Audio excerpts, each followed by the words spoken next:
ബിസ്മില്ല. സുബ്ഹി മുതൽ മഗ്രിബ് വരെ അന്നപാനീയങ്ങൾ ഒഴിവാക്കി വെള്ളം കുടിക്കാതെ, ചോറ് വയ്ക്കാതെ, ചായ കുടിക്കാതെ, കള്ളം പറയാതെ, ഗീബത്ത് പറയാതെ വളരെ ക്ഷമയോടുകൂടെ അല്ലേ നമ്മളെ നോമ്പ്. ക്ഷമയില്ലെങ്കിൽ നമുക്ക് ഒറ്റക്ക് വെള്ളം കുടിച്ചൂടെ, ഒറ്റക്ക് ചോറ് വെച്ചൂടെ, ആരും അറിയില്ല. നല്ല ക്ഷമയോടുകൂടെ അള്ളാഹുവിന് വേണ്ടി ചെയ്യുന്ന ഈ പ്രതിഫലം, ഈ അമല് വല്ലാത്ത അമലല്ലേ. അള്ള പറഞ്ഞില്ലേ,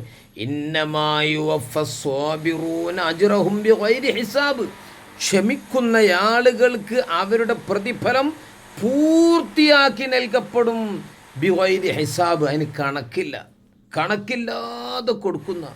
വസ്സൗമു നിസ്ഫു സബർ, നോമ്പാണെങ്കിലോ ക്ഷമയുടെ, വസ്സൗമു നോമ്പ്, നിസ്ഫു സബരി ക്ഷമയുടെ പകുതിയാണ് നോമ്പ്.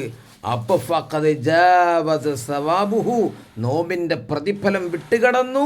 ഖാനൂന തഖ്ദീരി വൽ ഹിസാബ്, കണക്കിൻ്റെ നിയമത്തിന് വിട്ടുകടന്നു.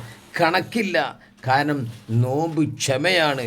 ക്ഷമയുടെ പ്രതിഫലമോ അറ്റമില്ലാതെ കണക്കില്ലാതെ വാരിക്കോരി കൊടുക്കുന്നത്. മാഷാ അല്ലാഹ്. അള്ളാഹു നോറ്റ് വീട്ടുവാൻ തൗഫീക്ക് നൽകി അനുഗ്രഹിക്കട്ടെ. അൽഹംദുലില്ലാഹ്.